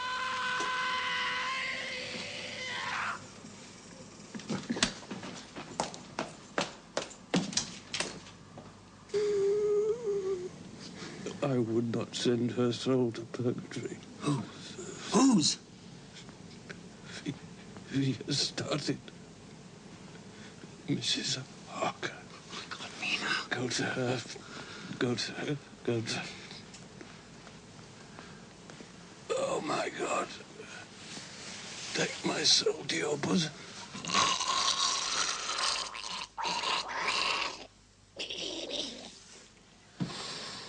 Bowles, get my carriage. Yes. Quickly.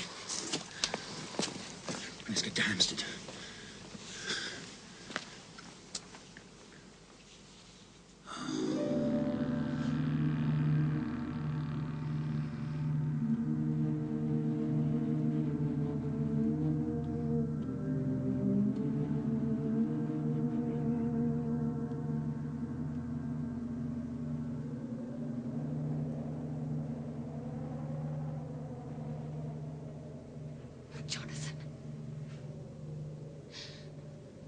Jonathan! Wake up! Wake up, Jonathan! Your husband will not awake.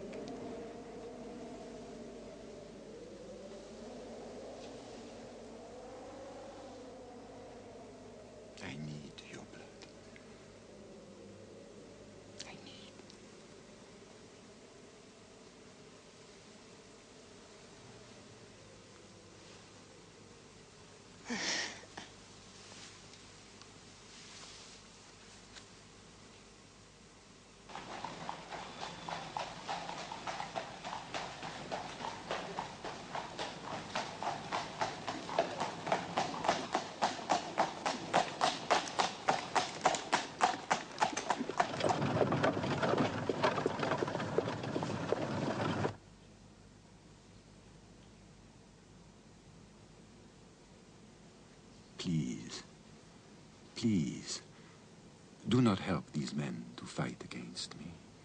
They're superstitious fools. They've been losing for 2,000 years. Do you know the significance of the kiss? You are nourishment to me, blood of my blood, flesh of my flesh, my beautiful wine press. We shall cross land and sea together, land and sea.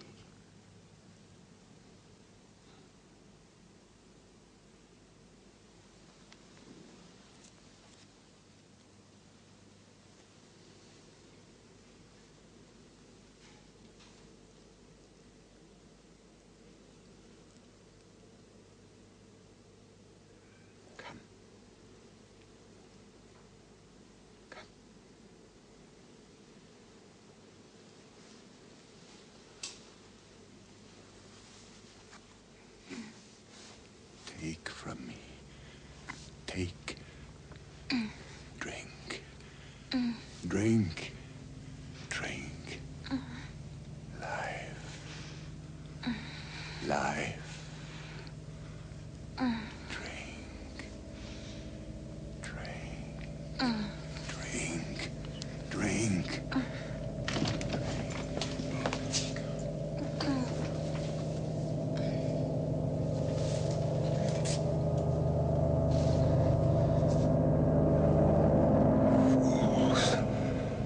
Fools.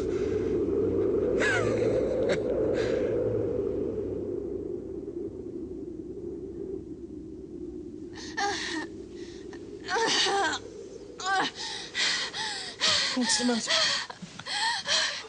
Jonathan! No! What's happened? I'm clean. Professor, what are you doing in here? John! The Count has been here. Why didn't you wake me? I tried. Mina, that blood. Yes. No, don't touch me. I mustn't touch you. I mustn't kiss you. Madamina, Madamina, have no fear. God will protect you. And we shall now invoke his help by touching your forehead with the Holy Eucharist. In nomine Patris et Filii et Spiritus Sancti.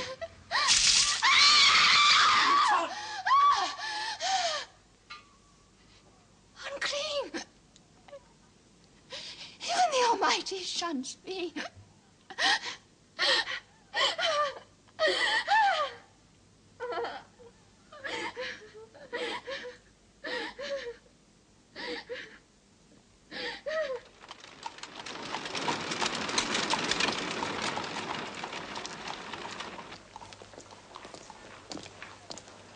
Professor?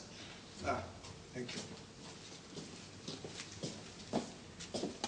My books tell me that he was an extraordinary man. Soldier, cunning statesman. No branch of study was too difficult for him. And the power of his brain has survived his death. In nomine Patri, et Filii, et Spiritus Sancti. Amen. But he shall not escape. We shall corner him, and we shall drive the stake through his heart. I pray God that I may do the deed. God will act in his own way and in his own time.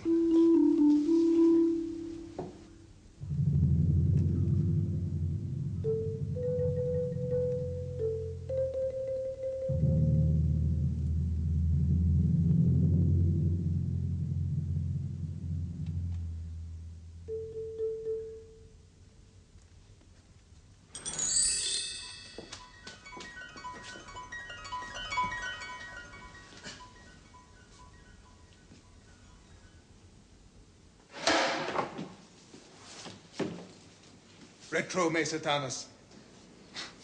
Yes, it always sounds more convincing in Latin, Professor, doesn't it? You give an order to retreat.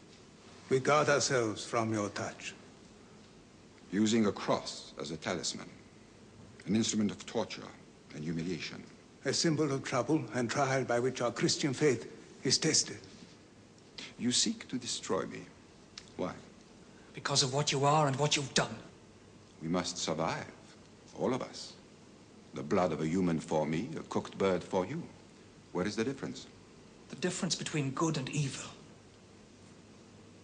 I am bound to this earth. I make it my domain. You will die in a miserable, allotted span. I have centuries before me. Why in God's name did you ever leave your castle? We must recruit disciples, just as your leader has done. You shall not capture any more souls. Souls? There is no blood to drink from souls, if there be such things. We are pledged to rid the world of you. It will not be easy. I do not die like the bee when I sting once. I become stronger. Vampires are nourishment to one another. Beautiful, fundamental nourishment. And your wife, Mr. Harker, is mine already.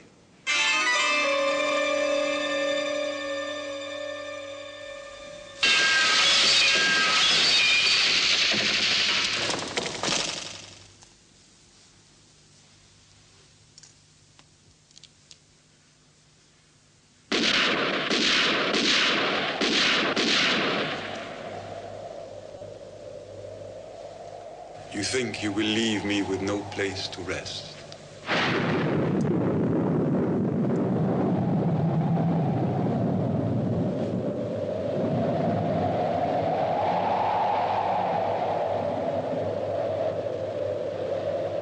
I know that you must fight, but it must not be a fight of hate. That poor soul who's brought about all this misery is the saddest one of all. Mina, how can you say such things? If I could send his soul to burning hell forever, I would do it. Hush, Jonathan. You must be pitiful to him, just as someday you may have to be pitiful to me. Also, I believe the Count can somehow force me to tell him what I know and be in league against you. I don't believe that. No? Do you think that I don't look at myself in the mirror? Oh, dearest, don't. Yes, yes, we must face facts, however unpleasant. Tell me, how many boxes did you find at Bermondsey? 8. And at the Mile End? 4. And sanctified them all? Yes. 1 box left. Madam Mina, you are the wisest of us all. So tell us, where do you think the last box is? There's only one place he'd feel really safe.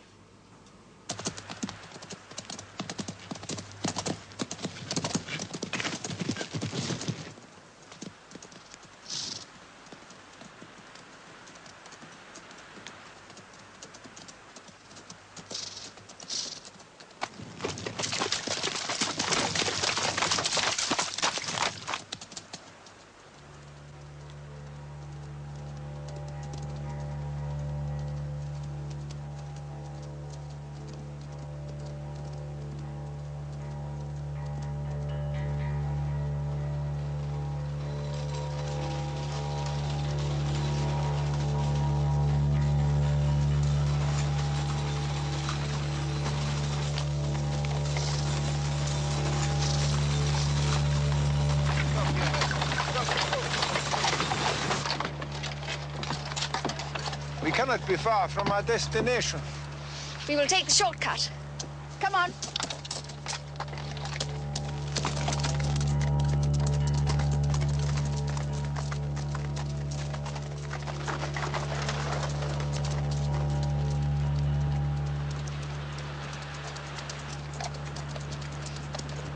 Madam Mina, Yes, sir, Professor.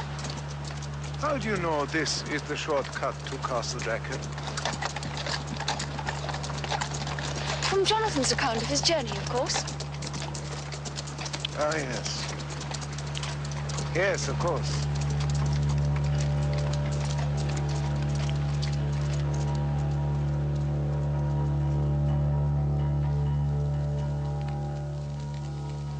meal is ready here, Professor. Good, good. Splendid. Ah, Here you are. well, how charming. Thank you. And yours, my dear little chef? No. I have to confess, I was so hungry, I've already eaten. Excuse me.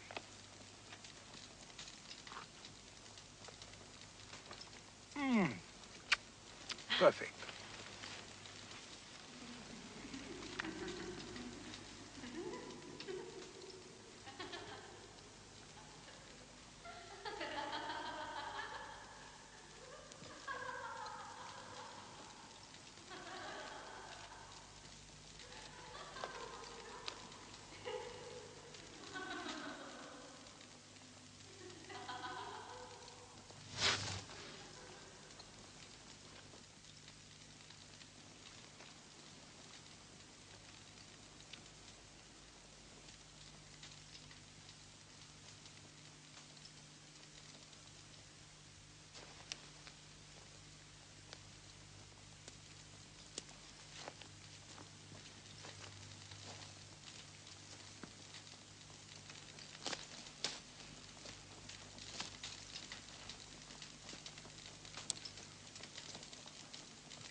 It is almost dawn.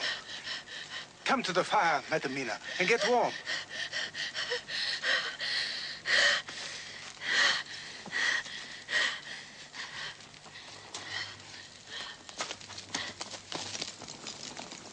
Come along. Come along. I cannot.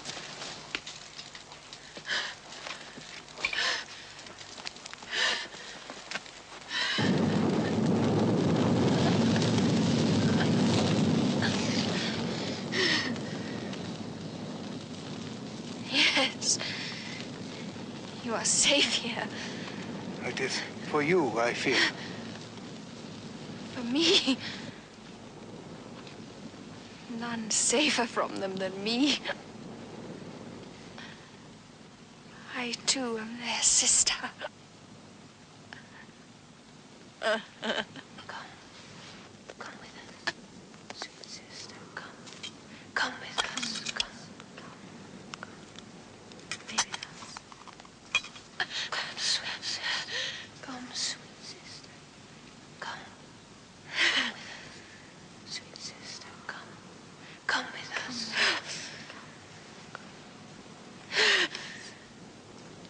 Come, sweet sister. Come, sweet sister. Come.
Thank you. It was the sun.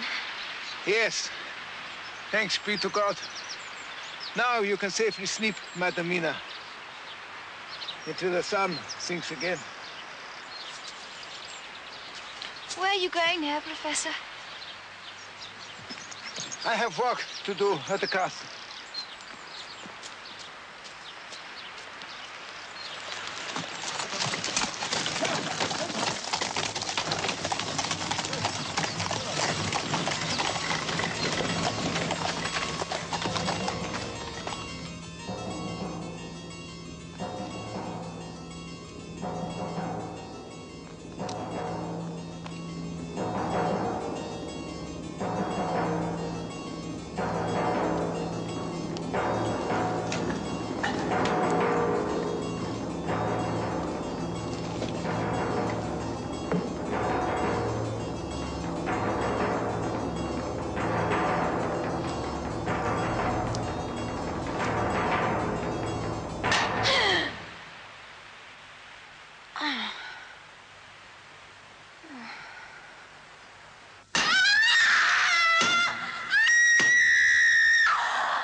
Try up the screen.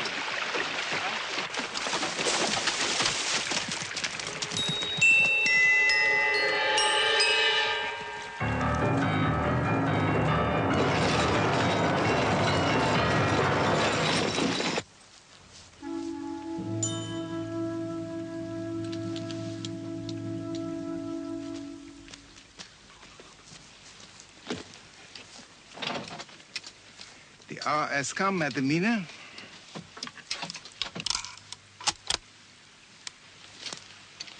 Are you afraid? No, of course not. I'm in your hands. We are both of us in God's hands.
Madam Mina. Well done.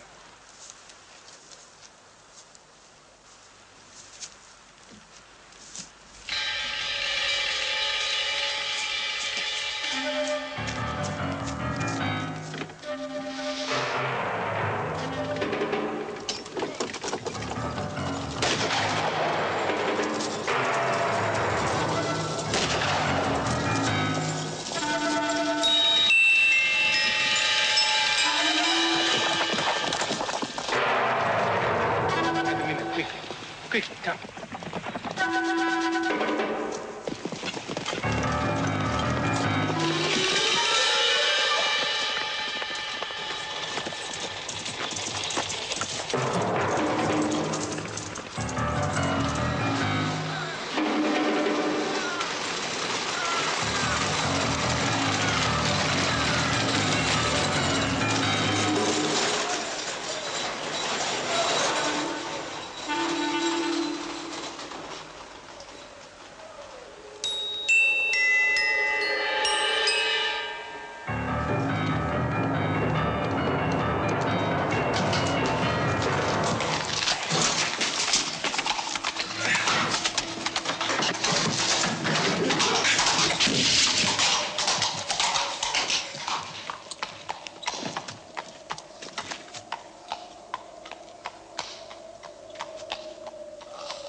Where are you hurt?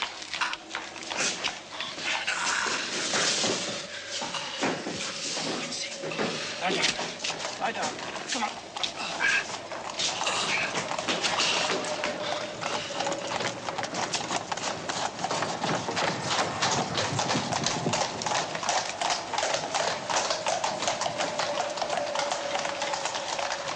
Whoa, boys, whoa!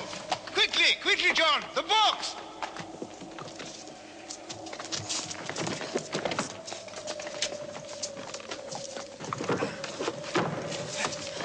Quickly, the sun has but one more flicker and it will be gone.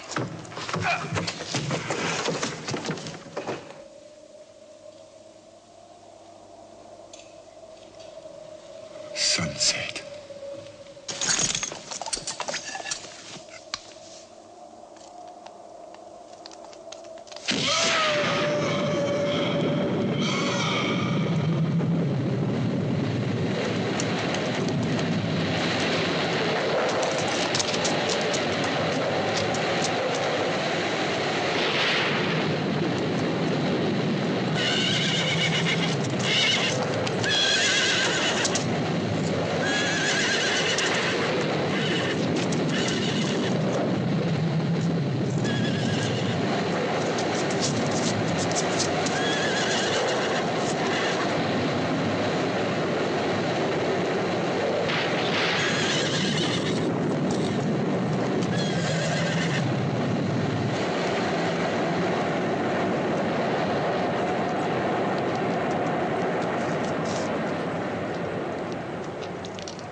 Jonathan, wait.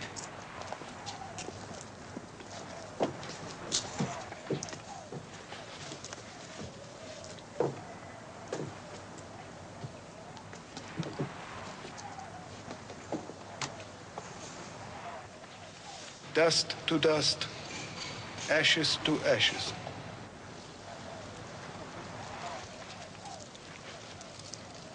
Look. There's no more mark. Jonathan, is it really true? It is true. You have nothing more to fear.